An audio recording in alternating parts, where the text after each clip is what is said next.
Hi, and welcome to this edition of Tacoma Report. I'm Lane Fickey, filling in for Angie Foster and Laura Proctor. The Tacoma Dome was recently the site for testing for the COVID-19 virus for first responders and healthcare workers in the Tacoma-Pierce County area. The testing was done on those people who provide critical infrastructure during this healthcare emergency. Those being tested were allowed to drive into the Tacoma Dome and stay inside their vehicles while the testing took place. The federal government provided the test kits, and results were expected in 4 to 7 days. Now, if you believe that you may have the disease, please contact your healthcare provider. Things are continuing to change daily due to the COVID-19 emergency. Some new details that have been added include not calling 911 to report businesses that are open during the stay-at-home period. Please call the non-emergency number or go to the COVID-19 website. Now, if you experience emotional distress and need someone to talk with, a toll-free number has been set up to talk with trained personnel. As far as some changes, Dining Out for Life, originally scheduled for April 30th, has been rescheduled for August 4th, and Earth Day, which is set for April 18th, will now be an online event. Metro Parks Tacoma has more information on this.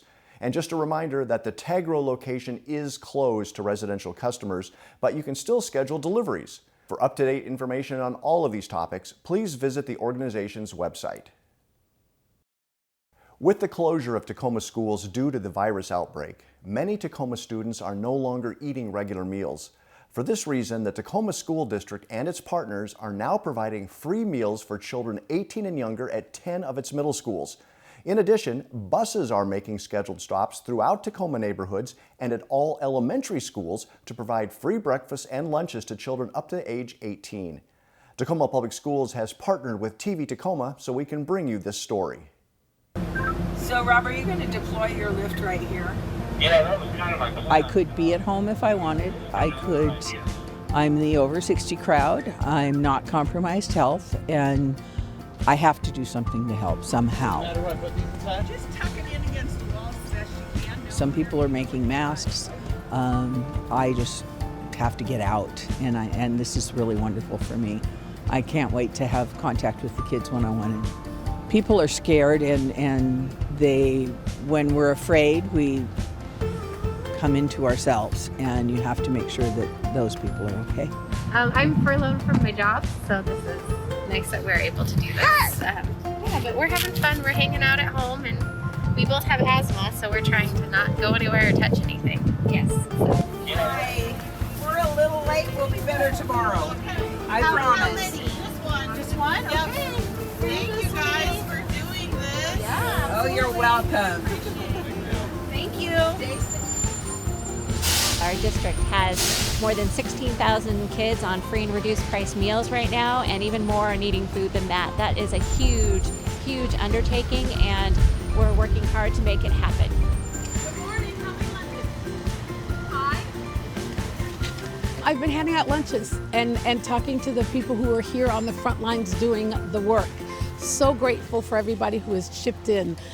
We are learning as we go, but what I love about this city is that we all come together in times like this, and we'll all work together. And they're saying, okay, how can I help? People aren't getting frustrated or upset. People are just really working together. And I think what this will show in the end is how strong this community really is. The children, my heart breaks for them being at home with usually their only meals of the day or their main meals of the day are what the school provides for them. They get their breakfast and lunch out of this, and if we're not taking it to them, many of them don't have any cars. They can't get to those middle schools, so they're not getting fed. And I miss them so much, and their little hearts are so sweet. I just want to be with them. And if we keep doing this together, we will get through this. We got this, Tacoma. We got this, Tacoma.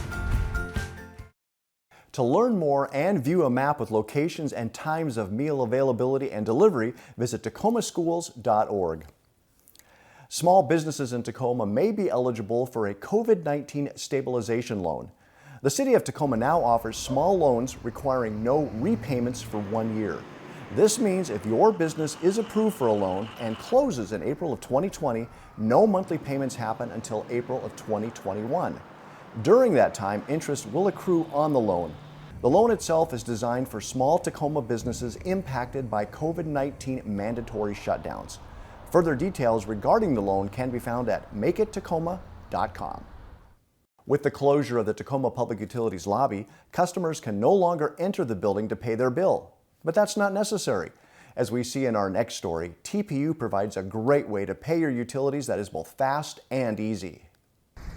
Currently, the lobby of Tacoma Public Utilities is closed due to COVID-19, but there's still a convenient way to pay your City of Tacoma utility bills. Kiosks called payboxes are located at a dozen locations around the Tacoma area. Payboxes offer an easy way to pay electric, water, solid waste, wastewater, and surface water bills. They accept cash, check, credit card, and debit card payments. They are easy to use since you can access your account without having to know the account number. It's different in that there are multiple additional ways to locate and log into your account on the machines that makes it easier for the customer. You have to keep track of all kinds of information in your everyday life anyways, so we make it as simple as possible. Phone number and house number, and you can get in and pay your bill very quickly. There is a paybox located outside the Tacoma Public Utilities building at South 35th and Union in Tacoma. More are located in selected grocery stores around the region served by Tacoma Public Utilities. Tacoma Public Utilities also offers ways to pay your bill online and by phone. For more information, visit mytpu.org. The City of Tacoma has a resource that can help solid waste customers stay up to date with possible collection schedule changes. Stacy Elliford has more. A new app that helps residential customers learn how to responsibly manage their solid waste is ready for use. Recycle Coach is an interactive online tool and mobile application that allows users to get collection reminders, instant news notifications, and searchable instructions for thousands of items around recycling and garbage and yard waste here in Tacoma. This app is meant to help streamline the recycling process. Recycling is confusing. Oftentimes people have questions about what goes where, what goes in their garbage bin versus their recycling bin, and what can you bring to the Tacoma Recycle Center. So Recycle Coach allows us to give customers real-time, up-to-date information on exactly what they should do with the materials they have questions about. Recycle Coach has the ability to send out collection reminders to put bins out on the curb the night before. It also has other convenient services. But it also allows for instant news notifications, so if there's inclement weather or some other information you need to know about why your collection schedule is going to be impacted, Recycle Coach can let you know in real time. One interactive feature can tell users what goes where. We're really excited to launch What Goes Where. It's a brand new feature available online and also on the mobile app that allows customers to search thousands of items to get specific resources and instructions letting people know what goes where, what do they put it in, their recycle bin, their garbage bin, or can they bring it to the recycle center.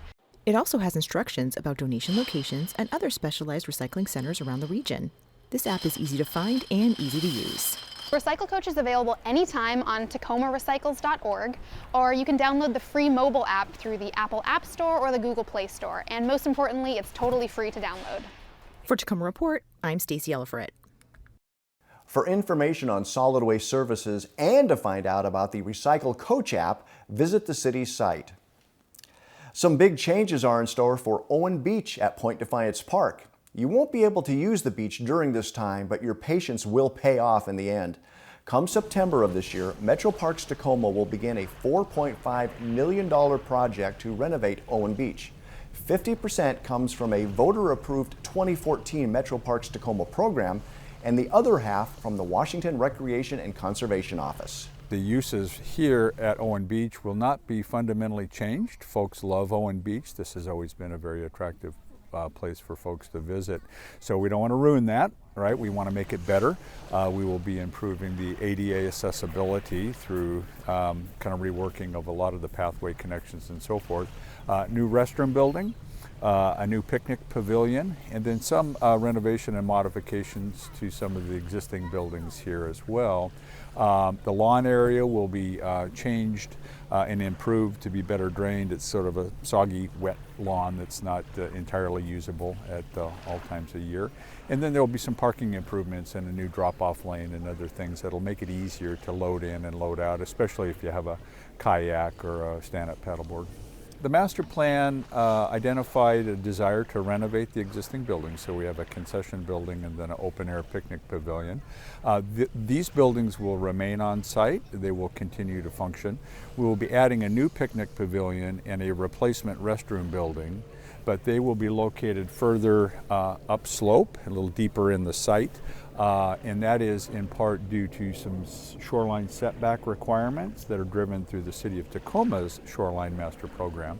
But it's also informed by projections of eventual sea level rise and storm intensity as it affects the beach here. And so we know and understand through the science that the University of Washington has provided to us is that by the end of this century, we can expect the water elevation to be 4 to 6 feet higher, and that we would be experiencing more wave erosion to the beach. So the new facilities will set back from the water edge somewhat so that they will be here and in place for decades to come.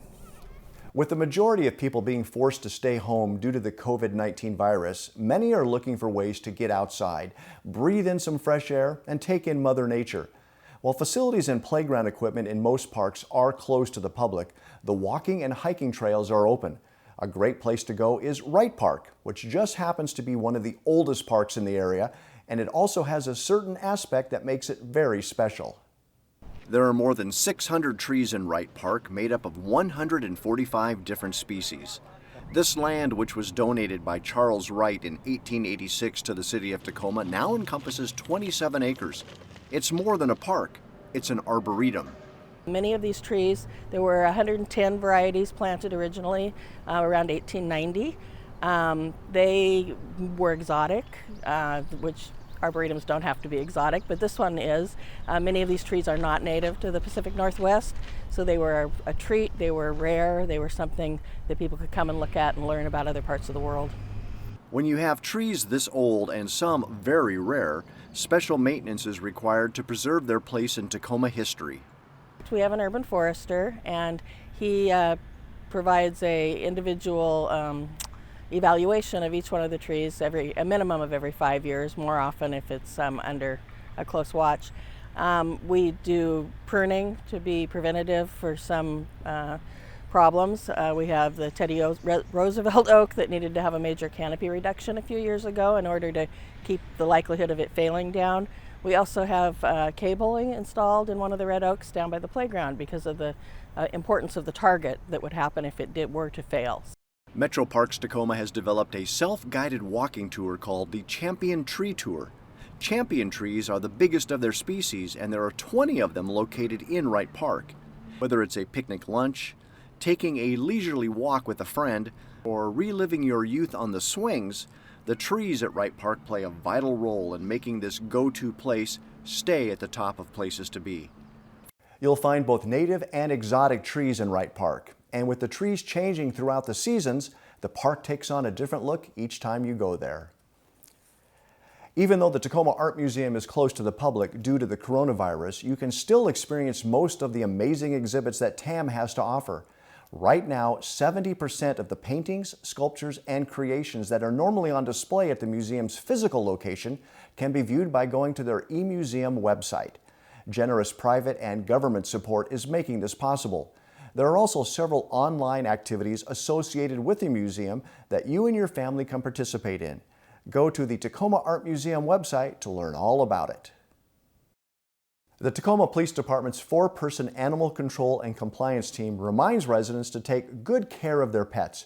Remember, all animals should have proper bedding and constant access to water. There is a limit of 6 animals per residence. They must be licensed at all times and leashed whenever out in public. It's not uncommon for one animal control and compliance officer to log nearly 20,000 miles a year checking on the well-being of Tacoma's pets. They also respond to officers who need help with an animal while on a call.